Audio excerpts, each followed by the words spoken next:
आप सभी को मेरा नमस्ते। आज मैं फिर आपके साथ हूँ एक नई कहानी के साथ। लेकिन इस बार आपको भूतों की और आत्माओं की दुनिया से कहीं दूर ले जा रही हूँ, एक जासूसी की दुनिया में। आज की कहानी दोस्तों किसी फ़िल्म की स्क्रिप्ट नहीं है, किसी भी नॉवल का, उपन्यास की कल्पना नहीं है, स्टोरी नहीं है ये एक असली ज़िंदगी की कहानी है।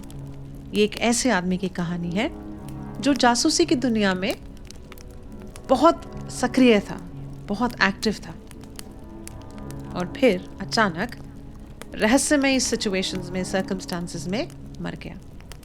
एक ऐसा आदमी जो ब्रिटेन का सबसे काबिल कोड एनालिस्ट था और जो रशिया से जुड़े सीक्रेट अभियानों पर काम कर रहा था, और एक दिन अचानक अपने ही फ्लैट में एक बंद बैग के अंदर मरा हुआ मिला। आज हम जानेंगे गैरेथ विलियम्स को। वो कौन था, क्या जानता था, किसके लिए काम करता था और उनकी मौत के पीछे क्या छिपा रह गया। ये है जासूसी और अधूरे सच की कहानी। तो आइए आपको लंदन लेके चलते हैं। लंदन में एक जगह है पिमलिको, जहाँ पे उस एरिया में एक स्ट्रीट है, ऑल्डनी स्ट्रीट। आमतौर पे खबरों में नहीं आती है ये स्ट्रीट। बहुत शांत जगह है। यहाँ पर जो रिटायर्ड सरकारी ऑफिसर्स हैं, जो रिटायर्ड आर्मी ऑफिसर्स हैं, ये लोग यहाँ रहते हैं लार्जली। तो बहुत शांत इलाका है। कोई सोच भी नहीं सकता था कि इसी जगह से ब्रिटेन के आज के इतिहास का, जासूसी इतिहास का सबसे मिस्टीरियस, सबसे रहस्यमय मामला इसी जगह से आएगा। अगस्त 2010 की बात है दोस्तों। इसी सड़क पर स्थित एक छोटे से फ्लैट से पुलिस को फ़ोन आया। कहा गया कि अंदर एक शव है। जब अधिकारी वहाँ पहुँचे, जब पुलिस ऑफिसर्स वहाँ पहुँचे, तो उन्हें नहीं पता था कि वो एक ऐसी मिस्ट्री के सामने खड़े हैं जो आज तक पूरी तरह से कोई सुलझा नहीं पाया ब्रिटेन में। और हम बात कर रहे हैं एक असाधारण व्यक्ति के असाधारण दिमाग और उसके असाधारण मौत की। गैरेथ विलियम्स का जन्म 1978 में वेल्स में हुआ था। तो जो लोग नहीं जानते हैं उनकी जानकारी के लिए बता दूं, यूनाइटेड किंगडम 4 अलग अलग कंट्रीज़ को मिला के बना है और उसमें से एक कंट्री है वेल्स।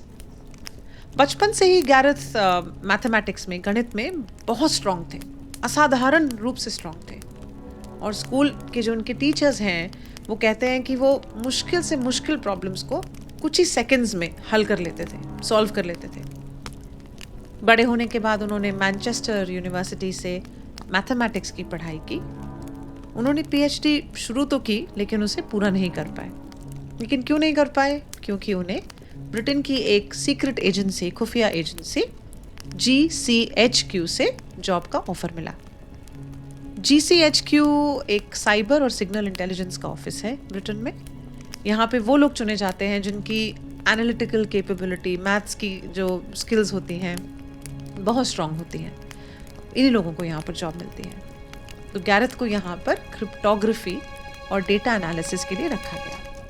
क्रिप्टोग्राफी जो लोग नहीं जानते उनकी जानकारी के लिए बता दूँ, क्रिप्टोग्राफी एक आर्ट होती है जासूसी वर्ल्ड में, जहाँ पर आप मैसेजिंग को छुपा के कोड्स में भेजते हो, शेयर करते हो, जिससे कि जिसके लिए वो मैसेज बना है सिर्फ वही समझ पाए या सुन पाए।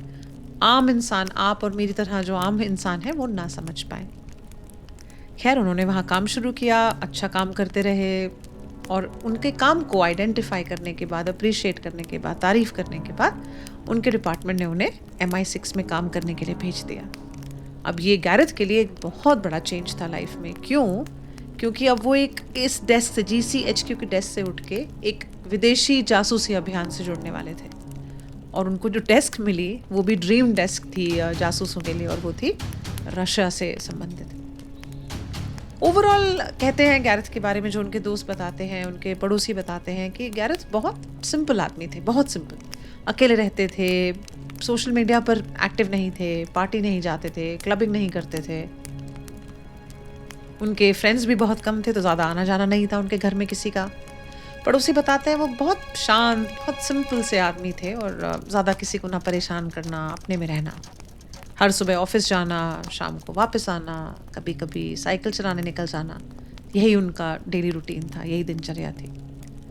तो इसीलिए उनकी ज़िंदगी देखने वालों को बाहर से बहुत सिंपल लगती थी और कोई नहीं जानता था कि वो अंदर से इतना सेंसिटिव काम कर रहे हैं, इतना क्रिटिकल काम कर रहे हैं। खैर, तो हमने आपको बताया था कि उन्हें रशिया वाली डेस्क मिली थी और उस डेस्क में उन्हें रशिया के साइबर नेटवर्क, हैकिंग की एक्टिविटीज़ और जितने भी ये जासूसी सिग्नल्स आते हैं उनका एनालिसिस करना था। और एनालिसिस के लिए उनके पास जो डेटा था वो इतना सेंसिटिव था, इतना स्पेशल डेटा उनको मिलता था एनालिसिस के लिए, जिसमें कि उनकी नेशनल सिक्योरिटी, उनकी कंट्री की सिक्योरिटी जुड़ी हुई थी जिस डेटा से। खैर, अगस्त 2010 आता है, उसके पहले हफ्ते में गैरेथ छुट्टी पर थे। तो यहाँ पे दोस्तों ब्रिटेन में इधर वेस्ट की तरफ जो यूरोप की तरफ आता है, यहाँ पर यूजुअली स्कूल्स जो हैं वो सितंबर के एंड में खुलते हैं। तो इनकी गर्मी की छुट्टियाँ लार्जली जुलाई, अगस्त और मिड सितंबर तक चलती हैं और उसके बाद ख़त्म हो जाती हैं। तो ऑब्वियसली अगस्त के फर्स्ट वीक में गैरेथ ने भी छुट्टी ले ली होगी, उनके कॉलीग्स भी छुट्टी पर होंगे। छुट्टी का मतलब था उन्हें MI6 के जो हेड ऑफिस था वहाँ रिपोर्ट नहीं करना था। तो ऑब्वियसली ऑफिसर्स को पता था वो छुट्टी पर हैं, तो कोई ज़्यादा उनके बारे में जानकारी हासिल करने की कोशिश भी नहीं कर रहा था। लेकिन आपके कॉलीग्स होते हैं, फ्रेंड्स होते हैं, वो कभी कभी आपको हेलो हाय कर लेते हैं छुट्टियों में भी। तो उनके भी कुछ कॉलीग्स ने उन्हें कांटेक्ट करने की कोशिश की, लेकिन कांटेक्ट नहीं हो पाया।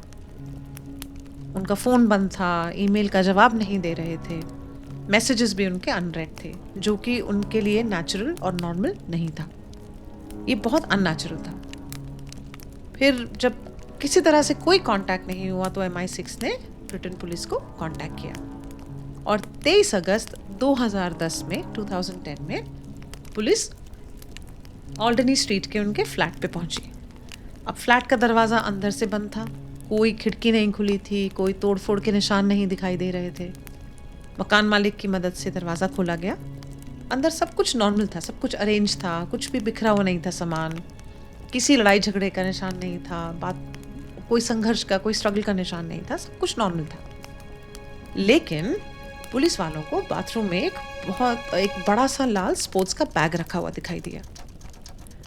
एक नॉर्थ फेस करके दोस्तों एक कंपनी है जो स्पोर्ट्स का सामान बनाती है, उन्हीं के ब्रांड का एक बैग था रेड कलर का। तो जिप उसमें बंद थी, तो पुलिस ने ऑब्वियसली उसको खोल के देखा तो सन्न रह गए वो लोग। अंदर गैरेथ का शव था, वो बिना कपड़ों का शव था, शरीर उनका पूरा मुड़ा हुआ था, क्योंकि इतना बड़ा बैग तो नहीं होगा कि पूरा आप लंबाई से डाल दें बॉडी को, तो मोड़ के बॉडी उसके अंदर पड़ी हुई थी। कमरे में हीटर बहुत तेज़ चल रहा था, तो टेम्परेचर भी बहुत हाई था, जिसकी वजह से बॉडी डिकम्पोज होने लग गई थी, सड़ने लग गई थी और स्मेल बहुत आ रही थी। अब अगस्त के टाइम जब गर्मियाँ हैं यहाँ पर, जब गर्मी की छुट्टियाँ हैं, तो लोग यूजुअली हीटर नहीं चलाते हैं। यहाँ पर ठंड अक्टूबर नवंबर से हल्की हल्की शुरू होती है, तो ये बहुत अनयूजुअल था इतना तेज़ हीटर चलना। खैर, फॉरेंसिक टीम ने अपनी जांच की, पर उन्हें कोई फिंगरप्रिंट्स नहीं मिले, कोई DNA नहीं मिला, कोई पॉइजन नहीं मिला, उनके शरीर पर उन्हें कोई चोट के निशान भी नहीं दिखाई दिए। लेकिन उनके लैपटॉप से डेटा डिलीटेड था। लैपटॉप बिल्कुल खाली था, एक डेटा डिलीट हो चुका था। फ़ोन के रिकॉर्ड्स गायब थे, कोई मेमोरी कार्ड नहीं था घर में, और ये कुछ भी सामान्य नहीं था। हर चीज़ सामान्य थी, बट ये डिटेल्स जो आई सामने, उनसे लोगों को लगने लगा कि ये सामान्य डेथ नहीं थी, ये एक्सीडेंटल डेथ नहीं थी। लेकिन सबसे बड़ा सवाल यही था कि क्या कोई अपने आप को इस तरह से बैग में बंद कर सकता है? छोटा सा बैग, अंदर से जिप बंद। तो ऑफिसर्स ने, फॉरेंसिक ऑफिसर जो थे, उन्होंने ट्राई किया, एक्सपेरिमेंट किया। उनका रिजल्ट था कि हाँ, डिफ़िकल्ट है, लेकिन हो सकता है, बट डिफ़िकल्ट बहुत है। खैर, 2012 में ऑफिशियल जांच शुरू हुई। जो यहाँ पे कॉरोनर्स होते हैं, जो ऐसी अनयूजुअल डेथ का इन्वेस्टिगेशन करते हैं, उन्होंने सारे एविडेंस देखे, बात की लोगों से, लेकिन उन्हें उनकी मौत का कोई कारण समझ नहीं आया। तो फाइनली उन्होंने रिपोर्ट को बंद किया ये कह के कि शायद ये एक्सीडेंटल डेथ है। लेकिन ये बयान बहुत लोगों को ठीक नहीं लगा, उनके कॉलीग्स को या पड़ोसियों को। खैर, MI6 के जो रिटायर्ड ऑफिसर्स भी थे, उन्होंने पर्सनली भी ये बात बोली कि उनकी डेथ बहुत सवाल खड़े करती है, और वो कॉरोनर के रिजल्ट से सेटिस्फाइड नहीं थे, खुश नहीं थे। खैर, बहुत अफवाहें, एक अफवाह फैली विदेशी कनेक्शन के ऊपर। सबको पता था कि गैरेथ, जब इन्वेस्टिगेशन शुरू हुआ तो ये बात सामने आई कि गैरेथ रशिया से जुड़े मामलों पर काम कर रहे थे। तो कुछ रिपोर्ट्स में कहा गया कि शायद रूसी हैकिंग नेटवर्क पर वो रिसर्च कर रहे थे, इस वजह से शायद रशिया ने उनको मरवा दिया। लेकिन MI6 किसी भी कंट्री की कोई भी खुफिया एजेंसी जो होती है, जासूसी एजेंसीज, वो अपने काम का एक्सेप्ट नहीं करती, काम को कभी एक्सेप्ट नहीं करती है ओपनली। तो MI6 ने भी कोई एक्सेप्टेंस नहीं दिया कि हाँ ऐसा कुछ रिसर्च चल रहा था। लेकिन जितने ऑफिसर्स थे वहाँ पर, जो पुलिस थी या फिर जो फोरेंसिक ऑफिसर्स थे, उनको रशिया के इन्वॉल्वमेंट का कोई सबूत भी नहीं मिला, कोई एविडेंस नहीं था।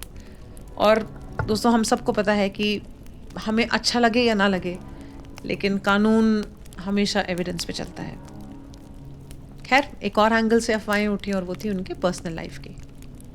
हमने आपको बताया था कि गैरेथ काफ़ी निजी व्यक्ति थे, बहुत पर्सनल आदमी थे, ज़्यादा किसी से बातचीत नहीं करते थे।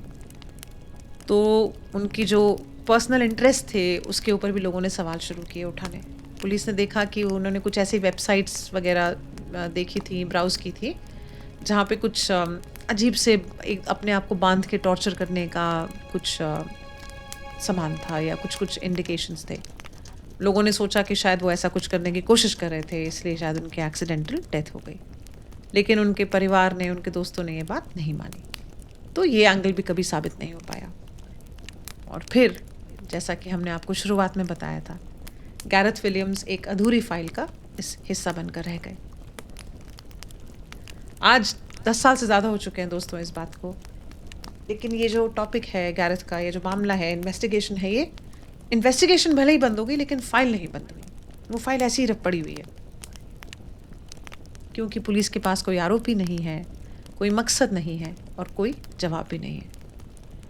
MI6 की वो फाइल्स अभी भी सीक्रेटली रखी हुई हैं, गोपनीय हैं, सार्वजनिक नहीं की हैं उन्होंने, शायद आगे भी ना करें।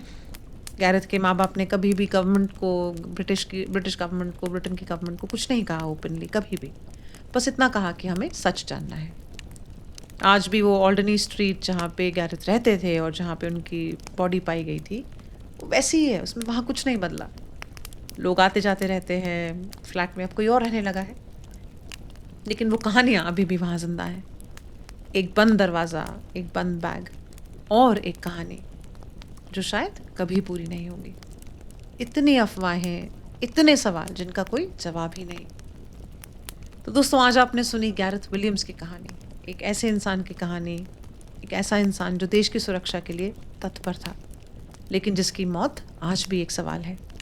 फाइल्स बंद हैं, पेपर्स को सीक्रेट रखा गया है और सच इसी वजह से आज भी अधूरा है। जासूसी दुनिया में दोस्तों कई बार सवालों से ज़्यादा जवाबों को छुपाया जाता है और कई बार मौत के साथ सच्चाई भी दब जाती है।